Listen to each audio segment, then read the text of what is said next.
Genesis 41. Pharaoh has his two dreams.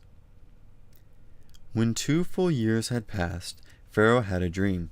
In his dream he was standing by the Nile River. 7 cows came up out of the river. They looked healthy and fat. They were eating some of the tall grass that was growing along the river. After them, 7 other cows came up out of the Nile. They looked ugly and skinny.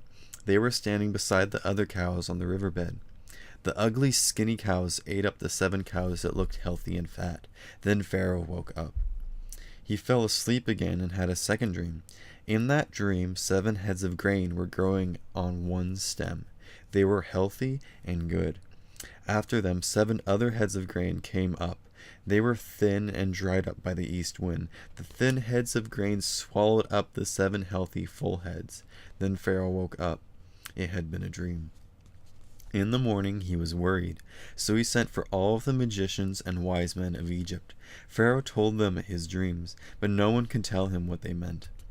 Then the chief wine taster spoke up. He said to Pharaoh, "Now I remember that I've done something wrong. Pharaoh was once angry with his servants. He put me and the chief baker in prison. We were in the house of the captain of the palace guard. Each of us had a dream that same night. Each dream had its own meaning. A young Hebrew servant was there with us. He was a servant of the captain of the guard. We told him our dreams, and he explained them to us. He told each of us the meaning of our dreams. Things turned out exactly as he said they would. I was given back my position. The other man had a pole stuck through his body." So Pharaoh sent for Joseph. He was quickly brought out of the prison. Joseph shaved himself and changed his clothes. Then he came to Pharaoh. Pharaoh said to Joseph, "I had a dream. No one can tell me what it means, but I've heard that when you hear a dream, you can explain it." "I can't do it," Joseph replied to Pharaoh, "but God will give Pharaoh the answer he wants." Then Pharaoh told Joseph what he had dreamed. He said, "I was standing on the bank of the Nile River. 7 cows came up out of the river. They were fat and good-looking. They were eating the tall grass that was growing around the river. After them, 7 other cows came up. They were bony and very ugly and thin. I had never seen such ugly cows in the whole land of Egypt. The thin cows then ate up the 7 fat cows that came up first. But even after the thin cows ate up the fat ones, no one can tell that they had been eaten. They looked just as ugly and thin as before. Then I woke up. In my dreams, I also saw 7 heads of grain. They were full and good. They were all growing on one stem. After them, 7 other heads of grain came up. They were weak and thin and dried up by the east wind. The thin heads of grain swallowed up the 7 good heads. I told my dreams to the magicians, but none of them could explain them to me." Then Joseph said to Pharaoh, "Both of Pharaoh's dreams have the same meaning. God has shown Pharaoh what he is about to do. The 7 good cows are 7 years, and the 7 good heads of grains are 7 years. Both dreams mean the same thing. The 7 thin, ugly cows that came up later are 7 years. So are the 7 worthless heads of grain that were dried up by the east wind. They are 7 years where there won't be enough food. It's exactly as I said to Pharaoh. God has shown Pharaoh what he's about to do. 7 years with plenty of food are coming to the whole land of Egypt.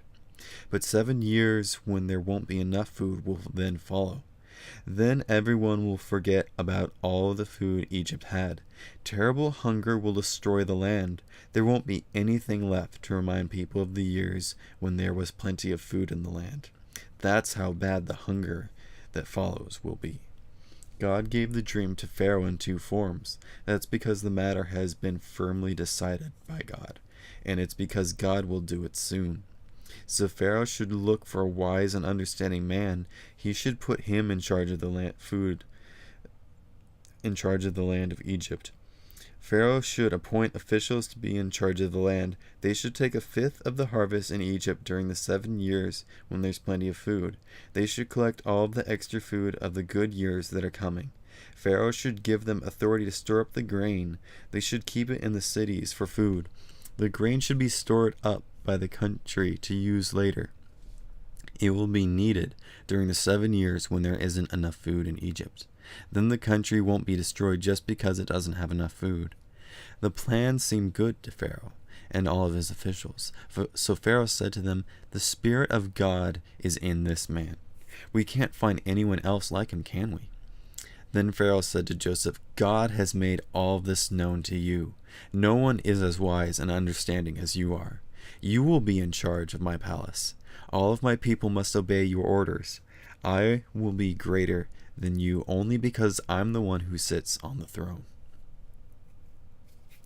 Joseph is put in charge of Egypt. So Pharaoh said to Joseph, "I'm putting you in charge of the whole land of Egypt." Then Pharaoh took his ring off his finger. It was the ring he used to stamp all of the official papers. He put it on Joseph's finger. He dressed him in robes that were made out of fine linen. He put a gold chain around his neck. He also had him ride in a chariot.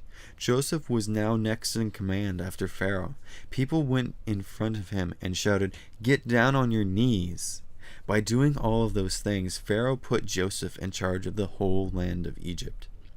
Then Pharaoh said to Joseph, "I am Pharaoh, but without your word, no one will do anything in the whole land of Egypt." Pharaoh gave Joseph the name Zaphenath-Paneah. He gave him a wife. She was Asenath, the daughter of Potiphera. Potiphera was the priest of On. Joseph traveled all over the land of Egypt. Joseph was 30 years old when he began serving Pharaoh, the king of Egypt. He left Pharaoh's palace and traveled all over Egypt. During the 7 years, when there was plenty of food, the land produced more than the people needed. Joseph collected all of the extra food produced in those 7 years in Egypt.